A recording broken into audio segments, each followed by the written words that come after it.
De l'évangile de Luc, au chapitre 23, à partir des versets 39 jusqu'au verset 43.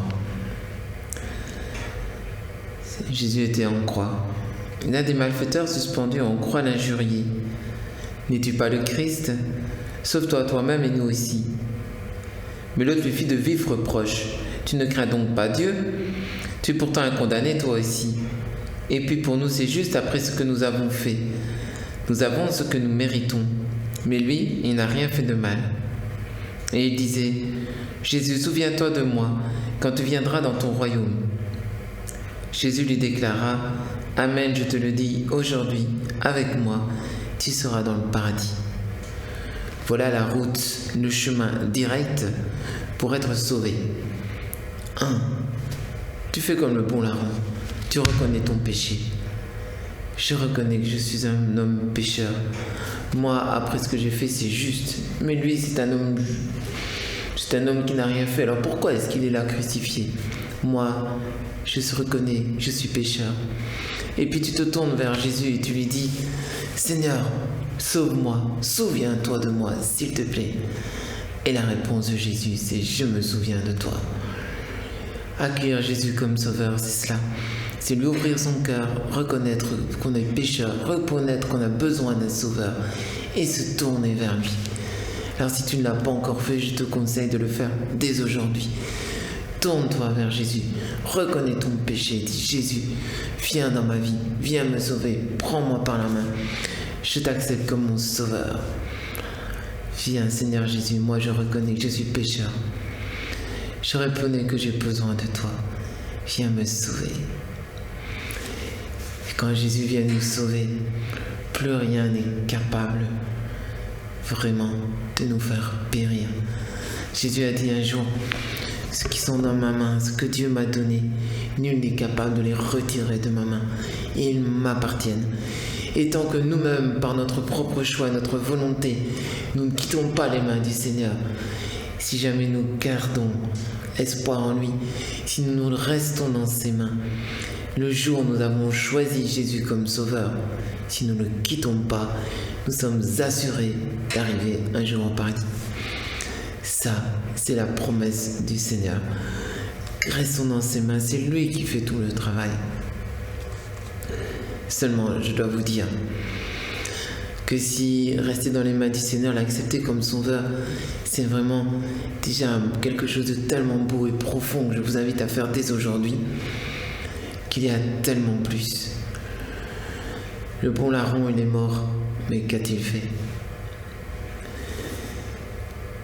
Matthieu nous explique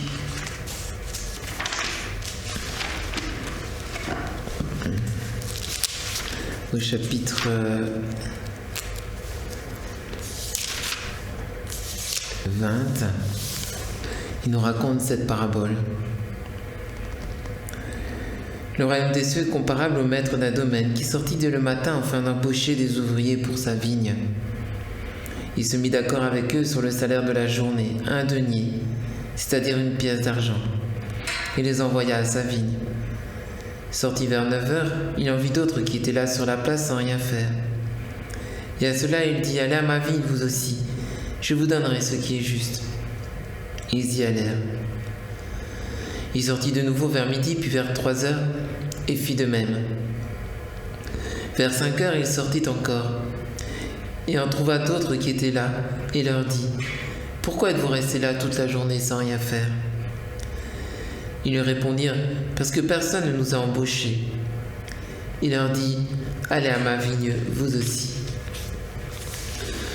Le soir venu, le maître de la vigne dit à son intendant, « Appelle les ouvriers et distribue le salaire, en commençant par les derniers pour finir par les premiers. » Ceux qui avaient commencé à 5 heures s'avancèrent et reçurent chacun une pièce d'1 denier. Quand vint le tour des premiers, ils pensaient recevoir davantage, mais ils reçurent eux aussi chacun une pièce d'1 denier. En la recevant, ils récriminaient contre le maître du domaine. « Ceux-là, les derniers venus, n'ont fait qu'1 heure et tu les traites à l'égal de nous, qui avons duré le poids du jour et la chaleur. » Mais le maître répondit à l'un d'entre eux, Mon ami, je ne suis pas injuste envers toi. N'as-tu pas été d'accord avec moi pour un denier? Prends ce qui te revient et va-t'en. Je veux donner au dernier venu autant qu'à toi. N'ai-je pas le droit de faire ce que je veux de mes biens? Ou alors ton regard est-il mauvais parce que moi je suis bon?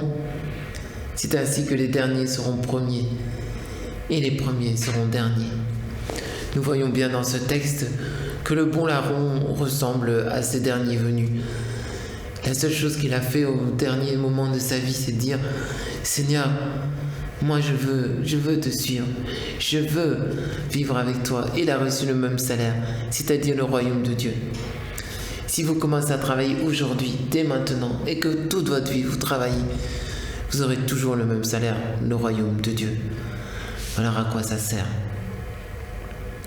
Quelle tristesse, n'est-ce pas, que ces gens qui travaillent pour le royaume de Dieu, seulement pour avoir un salaire et pour avoir le royaume de Dieu.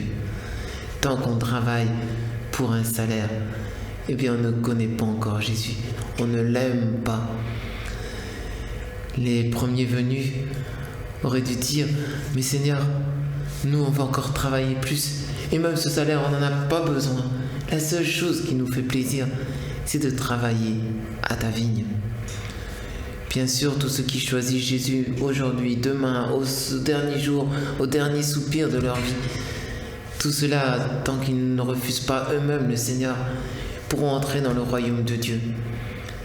Mais il y a ceux qui veulent déjà y travailler maintenant, qui veulent lui donner sa vie, qui gratuitement disent « Seigneur, toi tu m'as donné ta vie, tu as donné ta vie pour moi, tu m'as donné le paradis, eh bien moi aussi je veux te donner ma vie.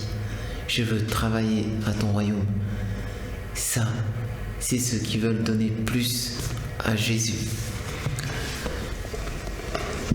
Être sauvé, c'est entrer dans le royaume. Mais il y a mieux, devenir saint.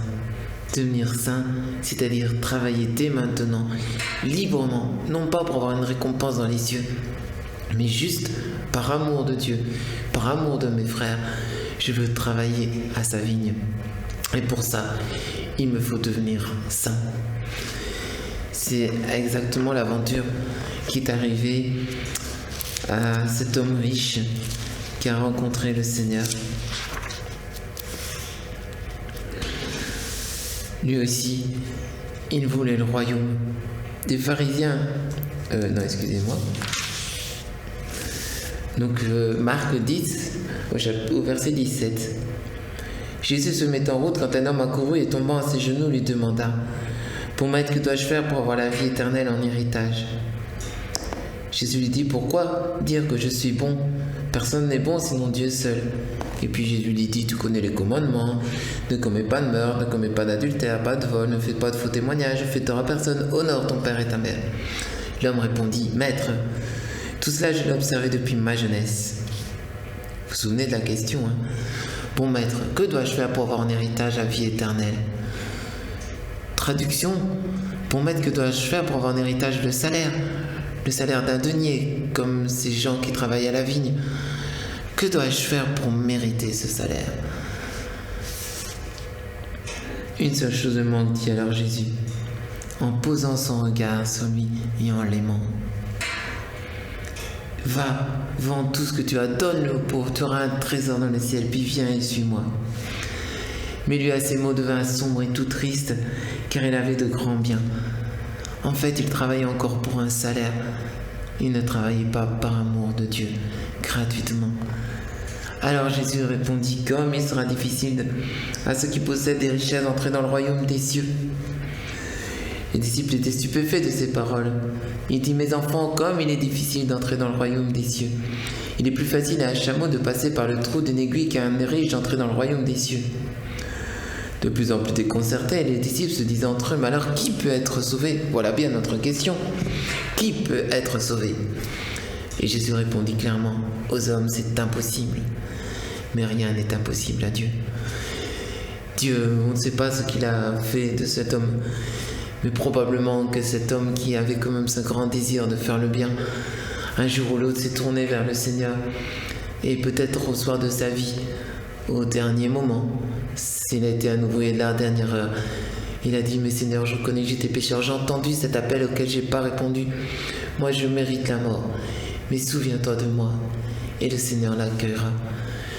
Mais comme il aurait été bon, et pour lui, et pour nous, qu'il puisse avoir, qu'il ait répondu au Seigneur dès le moment de son appel, et qu'il ait travaillé à la vigne du Seigneur, qu'il soit devenu saint dès maintenant, qu'il ait travaillé avec plus d'efficacité. Mais pour ça, il ne suffit pas d'accueillir Jésus comme sauveur, il faut encore laisser Jésus me transformer. Et ça, c'est la dimension encore plus puissante du salut. Pas seulement accueillir Jésus pour qu'il me donne un jour le royaume ou la vie éternelle, mais accueillir Jésus pour que dès maintenant, il me transforme, il fasse de moi un saint et que je puisse moi aussi travailler à sa vigne gratuitement. De cela, il n'y a pas de récompense. La seule récompense qu'on a, c'est de pouvoir travailler gratuitement pour le Seigneur, lui rendre un peu de ce qu'il a donné. Pour ça, il faut se laisser transformer petit à petit par le Seigneur. Alors, je vous le dis tout de suite, devenir saint ne se fait pas en un jour. C'est une transformation que le Seigneur fait. On voit avec les apôtres, avec les disciples que Jésus a poursuivis pendant sa vie. Il les a guidés. Il ne les a pas rendus saints d'un jour ou l'autre. Petit à petit, il les a enseignés, il leur a fait comprendre sa parole, il les a amenés plus loin et ils sont devenus saints. Eh bien, le Seigneur peut faire cela aussi pour nous. Si tu penses que ce n'est pas possible pour toi, c'est soit que tu comptes le faire de tes propres forces, alors c'est impossible. Jésus le dit clairement, qui peut être sauvé? Je pourrais le dire autrement, qui peut devenir saint?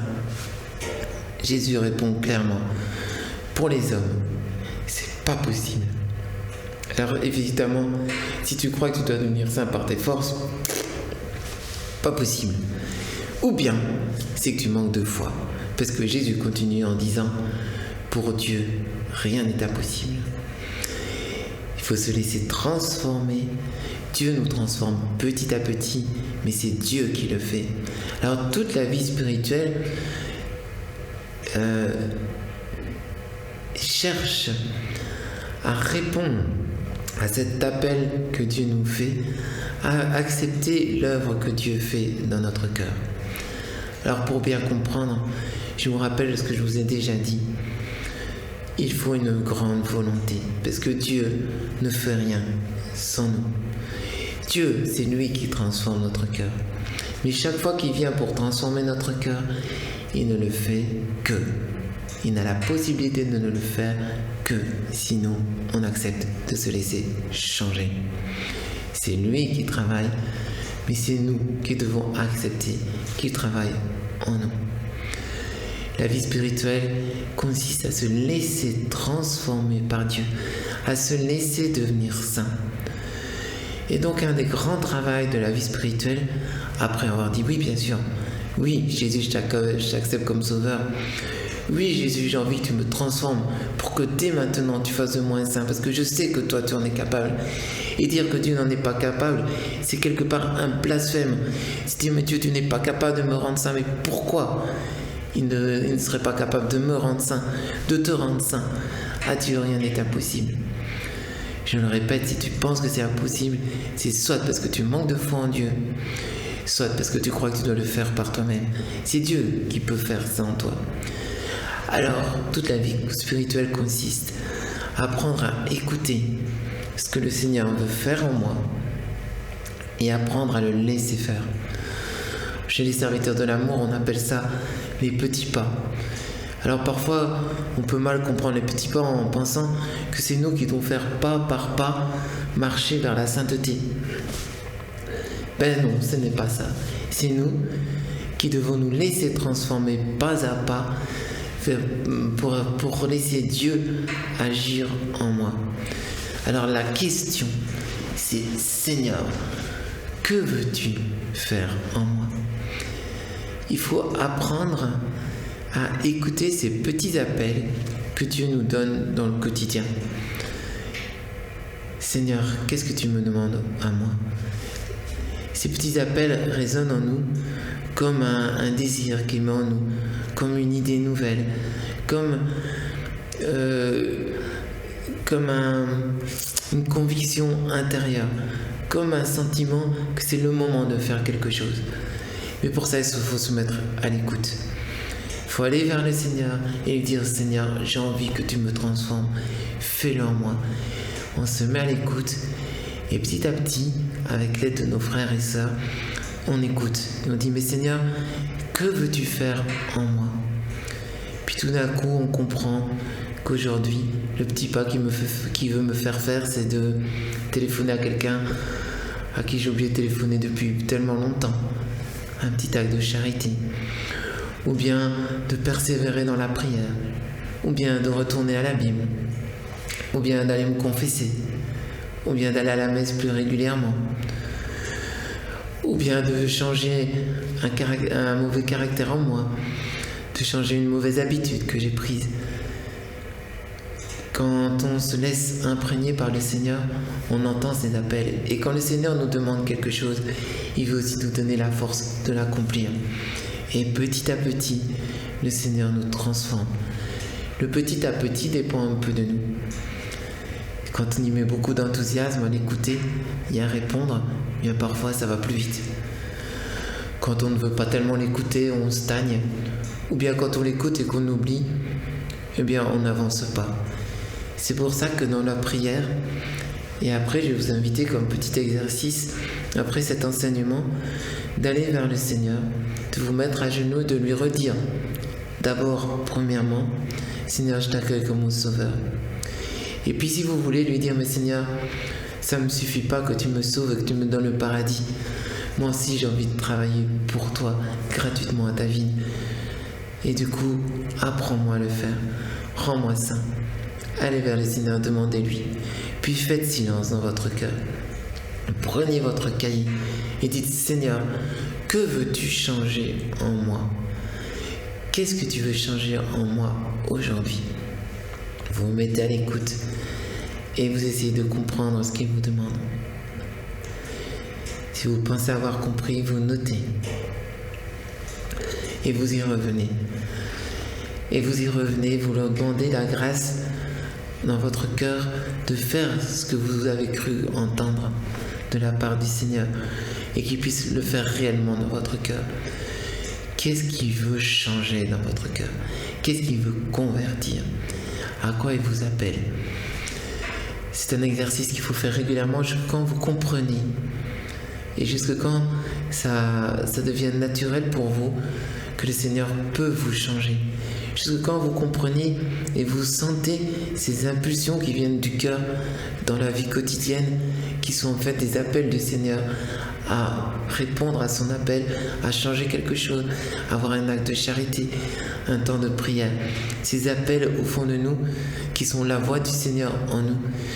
Il faut que vous entraîniez à reconnaître ces petits appels du quotidien pour apprendre à dire oui et pour apprendre à laisser faire le Seigneur. Et puis à vous laisser transformer de plus en plus. Et le Seigneur, pas à pas, vous amènera à la sainteté. Cette sainteté sera votre joie. Vous entrerez dans la belle famille du Seigneur et aussi vous verrez le Seigneur face à face. Vous pourrez de plus en plus lui parler comme on parle à un ami.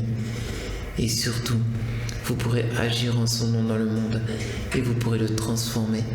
Vous serez, vous, la source de guérison pour tous ceux qui souffrent. Vous serez la main qui secourt les pauvres. Vous serez le cœur pour écouter tous ceux qui sont dans la détresse. Le Seigneur pourra passer à travers vous pour faire du bien dans le monde, à condition que vous soyez disponible à ça. Alors, maintenant, quand vous avez le temps, allez faire un silence. Écoutez dans votre cœur et dites: Seigneur, que veux-tu changer en moi? Quand vous comprenez, notez. Essayez de mettre en application ce que vous avez compris en sachant que le Seigneur vous en donnera la force. Bonne route sur ce chemin avec le Seigneur. Pas à pas, il vous mènera jusqu'à la sainteté. Amen.